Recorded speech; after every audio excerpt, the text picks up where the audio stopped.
궁극적으로 근데 이 프로젝트가 재밌는 이유는 OMA가 제안한 공원이 우리가 알고 있던 기존 공원의 개념이랑 너무나 다른 거야. 우리가 일반적으로 알고 있는 개념이 뭐예요? 공원은 자연 공간인 거야. 그러니까 도시랑 완전히 반대되는 상반되는 어떤 자연 공간이고 쉬는 공간이고 여가의 공간이라고 생각했단 말이에요. 이 OMA의 파크딜라 빌렛은 공원이 도시보다 더 복잡해. 네, 건물이랑 똑같죠? 무슨 얘기냐? 다운타운 레틀레이크, 이거 우리 이거 이렇게 넣은 거예요. 하이퍼 스펜더럴. OMA의 파크딜라 빌렛을 얘기해 볼 거예요. 83년도 공모전에 제출이 됐었고 당선 안 됐습니다. 당선 안 됐는데 안 자체가 굉장히 흥미로워요. 이렇게 생겼어요. 배경을 좀 얘기해 볼게요. 이 프로젝트가 사회주의 대통령 그때 당시 그 프랑스와 미테랑이라는 사람이 있었는데 유명해요. 재임 기간이 굉장히 길고요. 첫 사회주의 대통령이었어요. 프랑스에. 이 사람이 추진한 정책이 있었는데 그 중에 하나가 이 그랑 프로젝트라는 정책이었어요. 이게 뭐냐? 쉽게 말하자면은 파리에 새로운 건물들 좋은 삐까뻔쩍한 거. 이래야지 우리가 프랑스인데 문화의 나라인데 말이야. 좋은 건물 있고 그래야지 우리가 이 문화 선진국이라는 걸 할 수 있을 거 아니야. 뭐 이런 취지. 그래서 이런 이제 그랑 프로젝트라는 걸 해가지고 프랑스 파리 그 여러 주요 공간에다가 큰 기념비 같은 중요한 프로젝트들을 만들자 이런 이제 정책을 내세운 거야. 근데 이제 찬반이 많겠죠? 아무래도 이 돈, 다 돈이잖아 이거. 다 국민 혈세로 하는 거야. 다 비싸. 근데 이거를 굉장히 이제 적극적으로 추진했다. 그래서 여러 가지 프로젝트가 있어요. 예를 들어서 뭐 이런 프로젝트도 있었고 라딘 펜스라고 이제 그 프랑스의 여의도 그 막 사무시설 이렇게 있는데 거기에 이제 들어가기 전 그 위치에 큰 이제 아치형 건물을 만들어가지고 그랜드 아치라고 이렇게 만든 게 있고요.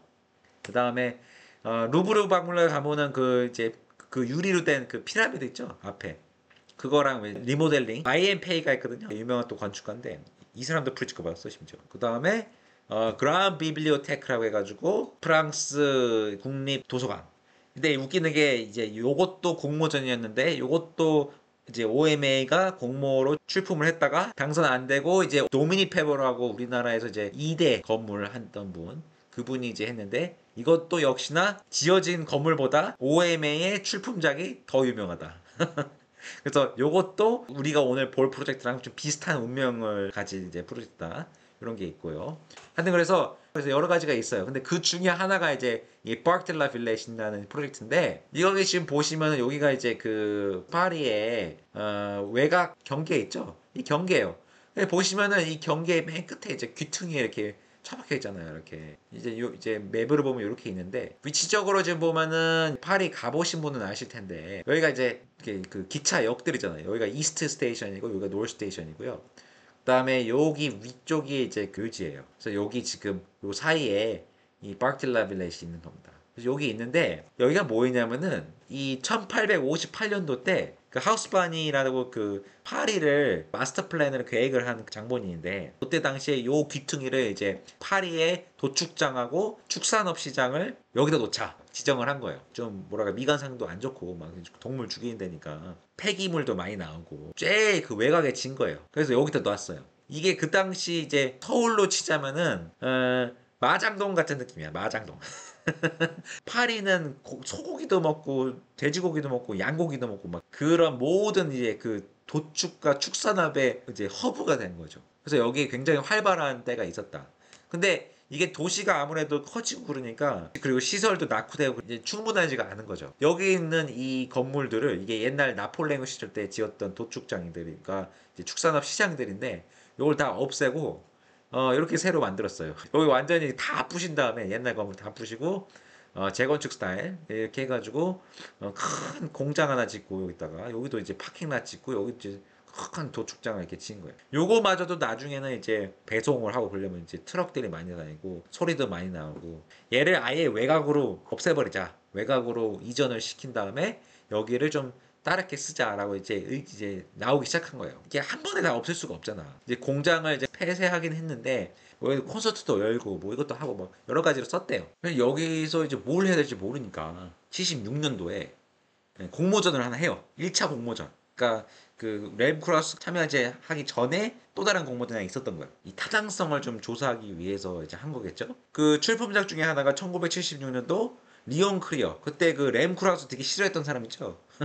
이 사람 출품작을 냈는데 여기 이제 보면 이분이 원래 그 되게 클래식한 사람이라고 그랬잖아요. 그래서 딱 보면은 여기 축선 쫙 맞춰가지고 이렇게 맞춘 거 봐봐. 그래서 이렇게 뭐 이런 여러 가지 시설들을 넣었다 뭐 이런 거를 한 거예요. 근데 유사히 보면은 좀 느낌이 비슷해. 자, 그래서 원래 싫어하는 사람들이 담는다는 얘기도 있죠. 자, anyway. 근데 하여튼 요때 당시에는 이제 그래서 뭐 공모가 있긴 했었는데 실질적으로 지어진 건 없었어요. 아까 요 건물 있었잖아요. 요거가 이제 이거 다 아까운 거야 조금. 근데 너무 크게 만들어가지고 이제 다 부시기도 좀 그렇고 그러니까 공모를 해가지고 과학박물관을 만들자 해가지고 저 과학박물관이 돼. 그러니까 여기다가 과학박물 넣는 것 그냥 공원만 만드는 게 아니고 우리가 혁신적인 뭔가를 새로운 걸 해보겠다 뭐 이런 야망이 있는 거예요. 그래서 과학박물관이 이미 벌써 이 부지에 이렇게 만들어지는 거예요. 애초에 이 부지는 되게 하고 싶은 게 많아. 그래서 이 전체적으로 이 지금 이 상황을 좀 정리를 해보자면은 자 여기 부지가 이렇게 있어요. 이렇게 해가지고 이렇게 되게 큰 땅이란 말이에요. 도축장이 없어지니까 여기 이제 공원을 원래 넣기로 했잖아요. 근데 공원을 여기 원래 넣으려고 했는데 여기다가 이제 박물관 넣겠다고 만든 거야. 크게 이렇게 대문짝만하게. 그다음에 여기다가 이 건물도 지금 보존을 하겠다고. 왜냐면 너무 다 부시면은 역사성이 없어지니까. 그래서 요것도 남긴다고 했고. 근데 공원에서 공원을 만들어야 돼. 근데 땅이 크니까 막 이것저것 넣고 싶은 거야. 그리고 예전에 이 도축장에 막 이제 가변적으로 막 콘서트들 막 어쩌다가 열리고 막 이벤트도 열리고 그러니까 그런 것도 막 하고 싶어. 뭐 나중에 뭐가 어떻게 될지 우리가 어떻게 알아? 또 뭐 딴 거 하고 싶을 수도 있잖아. 하나를 정하면은 와 나중에 못 할 것 같기도 하고.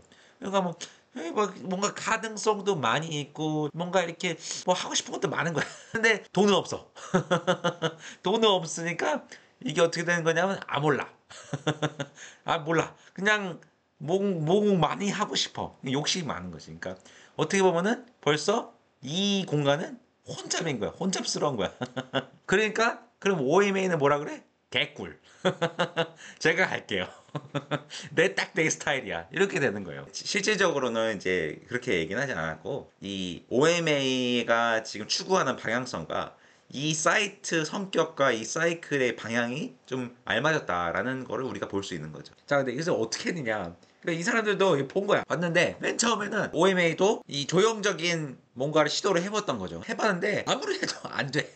너무 뭐가 많아. 뭔가 생각보다 사이트도 복잡하고 할 게 너무 많은 거야. 한번 좀 이렇게 포기를 하고 너무 이게 안 되니까 얘를 좀 면적 스터디를 좀 제대로 해보자. 이 얼마나 뭐가 많이 들어가는지 이 공간 안에 이게 면적 다이어그램인데 지금 바깥에 있는 이 외곽 라인이 요 외곽 라인이 이 지금 사이트 그 경계 라인이고 지금 요 부분이 여기 안에 들어가야 되는 모든 프로그램에 대한 면적을 대비해 본 거예요. 얼마나 많은 양의 프로그램이 진짜로 있는지 우리가 배치를 해야 되는지 그걸 본 거예요.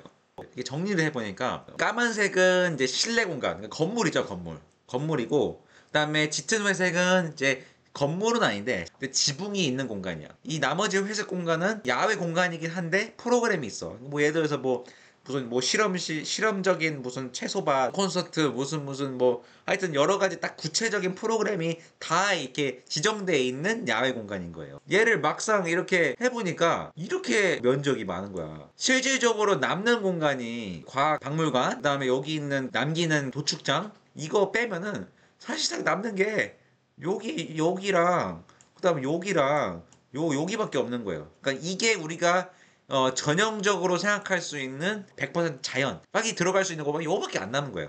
그러니까 OMA가 하는 말이 야 이게 뭐 무슨 공원이야 이게 이게 무슨 공원이야. 이건 전형적인 공원을 만들기에는 너무 공간이 생각보다 작고 너무 여기 뭘 넣으려고 해. 너무 여기 뭘 많아. 그러니까 이거는 우리가 공원이라고 생각하면 안 될 것 같아 라는 얘기를 하는 거예요. 또 하나는 애초에 지금 이 파크딜라 빌렛에 아직 계속 이게 뭔가 변화할 것 같은 거예요. 그러니까 여기다 구체적인 계획을 하면 오히려 폐가 될 것 같다는 거야. OMA에서는 이제 가변성을 전제를 하고 이 공간은 이 가변성을 새로운 미적 경험으로 느낄 수 있는 방안을 제시할게 라고 얘기를 하는 거예요. How to organize metropolitan field based on horizontal congestion. 그러니까 마천루라는 skyscraper라는 걸 통해서 수직적으로 혼잡이 일어났었는데 여기서는 이 공원에서 이 혼잡의 문화가 수평적으로 정리될 수 있는지 우리가 보여줄게. 우리가 제안해볼게. 라고 하는 게 이 파크 딜라 빌렛의 핵심 포인트입니다. 이것을 이제 OMA가 유명한 SMLXA라는 책에서 Congestion Without Matter. 그러니까 혼잡한데 뭐가 없어. 뭐 우리가 따로 뭘 짓는 게 아니고 그 혼잡의 문화만 존재하는 엑기스만 쫙 빼가지고 이렇게 하는 그런 이제 프로젝트라고 얘기를 하는데 그래서 어떻게 하냐 그러면은 일단은 공간을 이렇게 잘게 밴드로 나눈다는 거예요. 이렇게. 그래서 요 밴드가 하나하나가 이제 균등한 사이즈로 한 15m인가? 20m인가? 하여튼 그렇게 사이즈로 이렇게 잘게 나눠줘요. 각 밴드마다 하나의 그 프로그램이 들어갈 거 아니에요. 그럼 예를 들어서 풀장, 하나는 자연공간, 하나는 식물원, 하나는 뭐 실험 정원, 하나는 콘서트 공간, 하나는 테니스장, 하나는 몰라 너무 많아.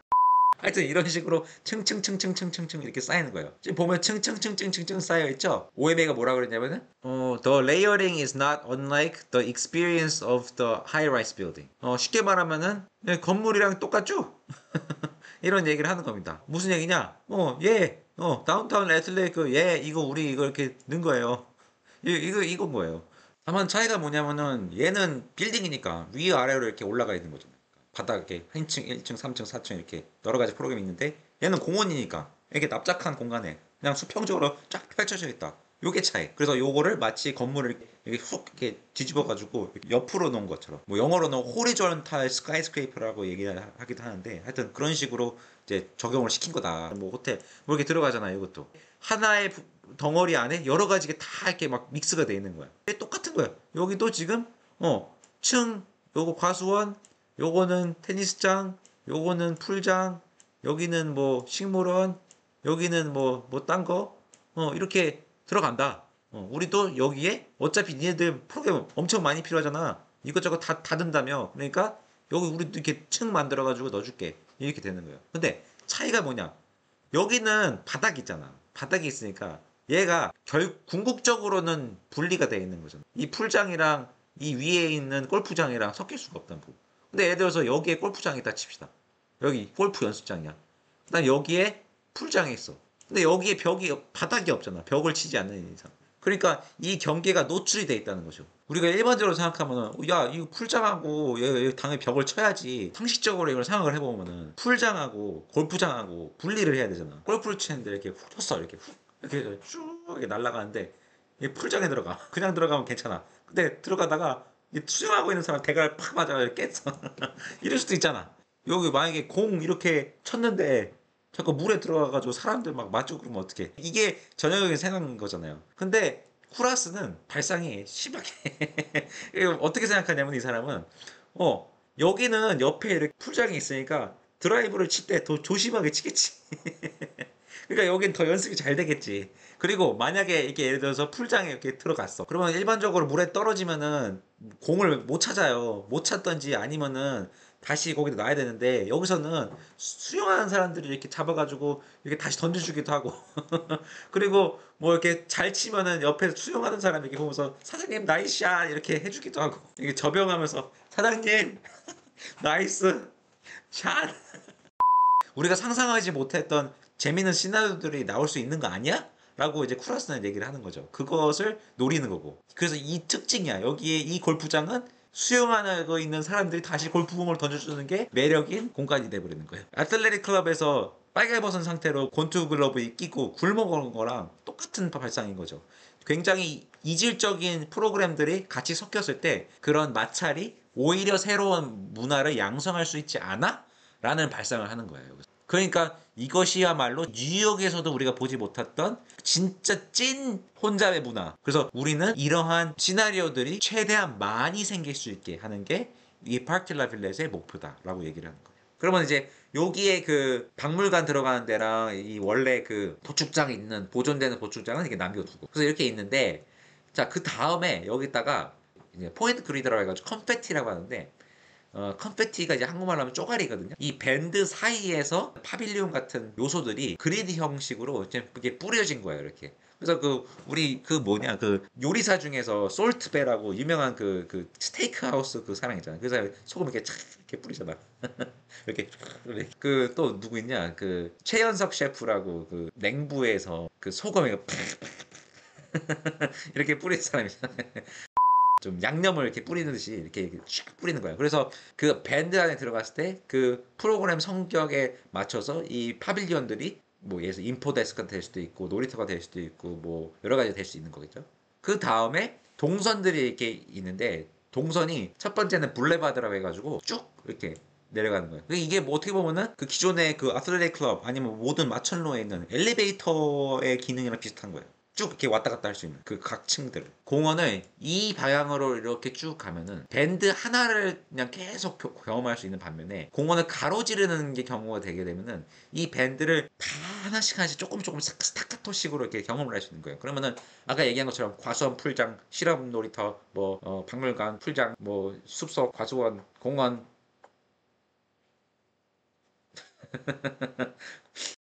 이런 식으로 이렇게 등등등등등등등 이렇게 계속 이렇게 짧게 이렇게 다양한 걸 한꺼번에 샥 할 수 있는 거예요. 그게 있고 그 다음에 프로모나다라고 해가지고 산책로 같은 거. 그러니까 밴드 사이에 좀 더 유기적으로 이렇게 연결되는 동선. 그러니까 이런 식으로 이렇게 쭉 이렇게 뭔가 이렇게 어떤 경로가 있는 거겠죠. 그래서 여기 두 개가 있었다. 그 다음에 마지막으로 그 밴드에 못 들어가는 것들 좀 너무 그 프로그램이 유니크하다든지 아니면은 너무 커가지고 안 들어가는 거는 일종의 오브제로 이렇게 넣는다. 그래서 이렇게 들어간다. 그래서 이게 다 합쳐지면은 이런 식으로 이게 평면이 짜는 거예요. 어떻게 보면 우리가 일반적인 아는 공원, 예를 들어서 뭐 리젠트 파크라든지 센트럴 파크라든지 공원 이꼴 도시가 없는 자연 공간이랑은 완전히 반대되는 야외에서의 혼자의 문화를 우리가 여기서 만들겠다라고 하는 게 OMA의 공모 출품작이었어요. 조경을 만드는 게 아니야. 우리 랜드스케이프 만드는 거 아니야. 지금 보면은 we no time. 우리는 절대로 랜드스케이프를 만든 게 아니다. 틀을 짠 거다. 무한한 반복의 변화를 만들 수 있는 여러 가지 어떤 혼잡성을 만들 수 있는 틀을 짠 거다라는 얘기를 해요. 그래서 이 드로잉 같은 경우에는 실질적으로 여기 들어간 자연은 딱 요거밖에 없다는 거야.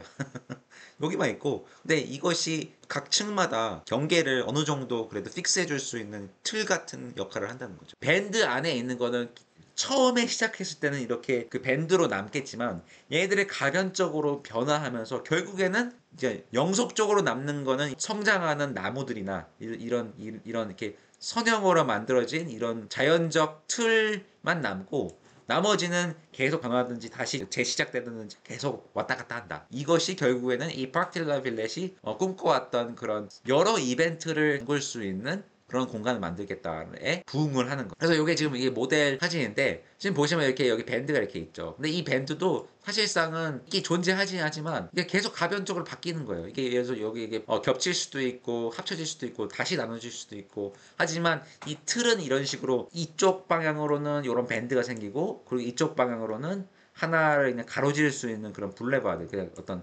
가로길이 생긴다라는 이런 틀을 짜는 거죠. 그 프로젝트 설명을 보면은 Elegy for the Vacant Lot이라고 써 있어요.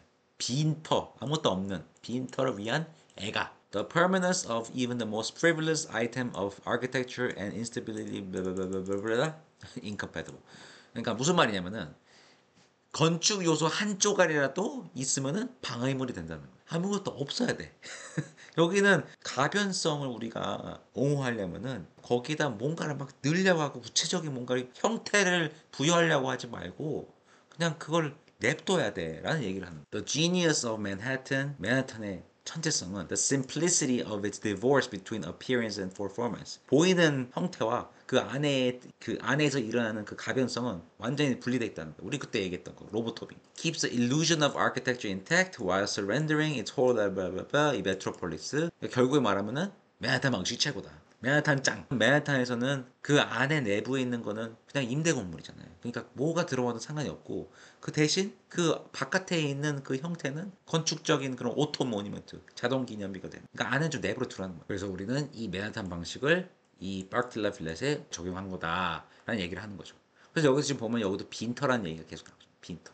그러니까 쿠라스가 되게 이런 가변성을 위해서 빈 공간, 보이드를 어떻게 쓸 건지에 대한 고민을 되게 많이 해요. 사실 보이드 개념은 모더니즘에도 있거든요. 모더니즘에도 이렇게 오픈 컨셉이 있고 그런 게 있는데, 쿠라스는 도대체 그러면은 이 보이드 공간을 어떻게 다르게 쓸 것인가 라는 이제 고민을 많이 한 프로젝트들이 많이 있어요. 결국에 이 라블레드 프로젝트는 메트로폴리탄 컨디션, 이 혼잡의 문화를 건축 없이 온전히 프로그램의 레이아웃으로만 할 수 있는 그 혼잡의 문화를, 건축 없는 혼잡의 문화를 만든다. 궁극적으로 근데 이 프로젝트가 재밌는 이유는 OMA가 제안한 공원이 우리가 알고 있던 기존 공원의 개념이랑 너무나 다른 거야. 그러니까 우리가 일반적으로 알고 있는 개념이 뭐예요? 예를 들어서 뭐 프레드릭 옴스테드처럼 그런 사람들의 개념은 뭐였냐면은 공원은 자연 공간인 거야. 그러니까 도시랑 완전히 반대되는, 상반되는 어떤 자연 공간이고 쉬는 공간이고 여가의 공간이라고 생각했단 말이에요. 릴렉스하는. 이 OMA의 파크델라 빌렛은 공원이 도시보다 더 복잡해. 야외 공간에서 할 수 있는 게 도시보다 더 혼잡스럽고 더 많은 거야. 이게 되게 어떻게 보면은 핵심적인 개념의 차이인 거죠. 어떻게 보면은 파크 델라 빌렛은 파리형 일종의 미니 코니 아일랜드 같기도 해. OMA가 요 프로젝트 말고도 다른 공원 프로젝트를 몇 개를 해요. 좀 이제 요거에 이제 맛이 들려가지고 안 짓는 거에 맛이 들려가지고 공원만 막 조경가도 아닌데 막 하게 되는 거예요. 토론토 다운스뷰 파크라는 그 공모가 또 있는데 거기서는 또 당선이 돼. 당선이 되는데 결국에는 또 실행이 안 되는 이 징크스를 좀 깨지 못했죠. 근데 어찌됐건 파크델라벨렛 파크델라벨렛 파크델라벨렛에 그러면 당선 누가 됐냐? 베르나르 슈미라는 사람이 됐어요. 베르나르 슈미라는 프랑스 건축가가 됐습니다. 근데 사실 베르나르 슈미가 굉장히 비슷한 제안을 했거든요. 어가 다르고 아가 달라서 그렇지 사실상 굉장히 비슷해요. 왜냐면은 뭘 했냐, 어프로치를 어떻게 했냐면은 얘는 공원이 아니고 거대한 빌딩이 쪼개져 가지고 분해돼 가지고 이렇게 널브러져 있는 거야 라고 얘기를 해요. 그러니까 어떻게 보면은 쿠라스가 전체적인 공원을 하나의 건물처럼 적층시켜 가지고 층을 만든 거나, 이 공원이 건물이 쪼개져 가지고 그게 파편이 이렇게 널브러져 있는 거랑 비슷비슷한 면이 있는 거죠. 예, 이분이 점선면이라는 개념을 써요. 이 건물에 이렇게 하나가 있으면은 이 건물이 파편이 돼가지고 점으로 된 요소들이 뿌려진 게 있고 면인 존재들이 뿌려진 게 있고 그 다음에 선으로 존재하는 게 배치가 되는. 점은 뭐냐? 요게 요건데 요게 뭐냐면 폴리라고 그래요. 이게 파빌리온이에요. 파빌리온이 이렇게 격자 형태로 분포가 되어 있는 건데, 잘 생각해 보면은 그 쿠라스가 자기 공모안에 이렇게 컨페티라 가지고 이렇게 뿌리는 그거 있잖아. 그거랑 좀 비슷하잖아요, 얼추.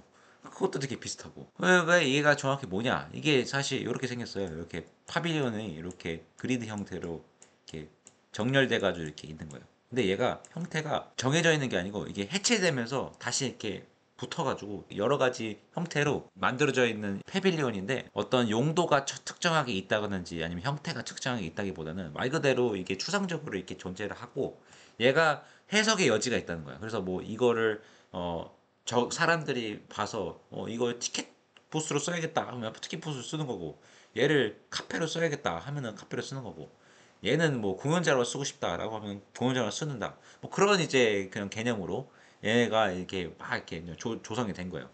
근데 내 생각에는 솔직히 말해가지고 이거는 누가 봐도 공연자이고 이건 누가 봐도 카페에 거 쓸 것 같고 이건 누가 봐도 티켓팅으로 쓸 것 같은데. 조용. 그 다음에 이제 이 안에서 이렇게 들어가는 애들은 동선이 되네요. 선들은 이제 동선, 큰 동선도 있고 작은 동선도 있고, 그리고 면은 이 공원 안에 설치되는 여러 가지 그 바닥에 대한 물성이 이렇게 정의되는 거죠. 그래서 점, 선, 면이라는 개념을 이용해 가지고 거대한 건물이 파편화돼 가지고 이 공원을 만든다라는 이런 개념을 도입을 한 거예요. 그래서 이거를 이때 당시에 이제 그 해체주의 개념이라고 많이 사람들이 이해를 했죠. 왜냐하면 말 그대로 건물이 해체돼가지고 큰 공원을 조성하는 거니까. 그리고 비슷한 면이 또 뭐가 있냐면은 둘 다 어떤 형태를 만드는 게 아니고 레시피가 있는 거야. 이 전체적으로 이렇게 구성 방식이나 개념 자체가 얼추 비슷한 거야. 근데 얘가 더 싸. 그러니까 얘가 당선된 거야. 그래도 어떻게 보면은 이해하기도 좀 더 쉽기도 하고, 뭐 이게 딱 점선면 딱 이렇게 있으니까 뭐좀 공모상에서는 좀 더 이해가 쉽기는 하죠. 그러니까 궁극적으로 다른 거는 면을 어떻게 쓰냐예요. 그러니까 버나드 슈미는 이 면들이 유기적으로 존재하는 반면에 쿠라스는 그 바닥의 면적이 정확히 틀에 이용을 해가지고 이렇게 적층되어 있다는 거가 제일 핵심적인 키포인트의 차이인 거죠. 하지만 당선은 안 됐지만 아직도 유용하고 웬만한 공원보다 더 유명한 건축가의 조경 프로젝트다 라고 생각할 수 있습니다. 공모전에 다른 건축가들 되게 많이 참가했거든요. 자하디드도 뭐 듣고. 근데 되게 재밌는 걸 찾았는데 요 장누벨 프로젝트입니다. 장누벨. 장누벨 지금 보면은 여기 근데 밴드가 이렇게 있잖아요. 이렇게 있고 예 이렇게. 그래서 어떻게 보면은 쿠라스 거랑 좀 비슷하다. 쿠라스랑 비슷한 생각을 했을 수도 있겠다. 근데 베네슘이랑 이제 쿠라스에 묻혀가지고 정류벨 지모미. 근데 장류벨도 프리츠커 프라이즈를 탔다는 거야. 우리가 아까도 얘기했지만 파크딜라 빌렛은 최대한 형태를 만들지 않으면서 추구해왔던 혼자의 문화를 어떻게 양성시킬 수 있는지 그런 제안이었잖아요. 또 한편으로는 포스트 모던 형태주의에 대한 비판. 근데 문제가 우리가 잘 생각해보면 문제가 뭐냐면은 아니 건축가가 자꾸 형태를 안 짓는다고 하면은 뭘 줘? 아니 안 지으면은 건축 어떻게 함? 이런 생각을 할 수가 있잖아요. 근데 이게 어떻게 보면 자기 플러스도 좀 생각을 했었던 것 같아. 이 도대체 얘를 막 혼자의 문화 이거 하는 건 좋긴 한데 나 그래도 내가 건축가인데 아니야. 어? 뭘 져야 되는데 이거 도대체 어떻게 이걸 이제 도입을 하냐라고 이제 고민이 생길 거 아니에요. 그 고민을 이제 좀 뭐랄까 타파할 수 있던 프로젝트가 이 쿤스탈 프로젝트입니다. 이 쿤스탈 프로젝트는 이 프로그램의 가변성이 텍토닉적으로 형태적으로 어떻게 해석될 수 있는지에 대한 시도를 한 성공적인 사례입니다. 그래서 다음 시간에 이 프로젝트를 한번 보겠습니다. 끝. 드럴 하이퍼스펜드럴 What? 드럴 하이퍼스펜드럴 What? 건축 예 패션 예 기념품 예 하이퍼 스펜더럴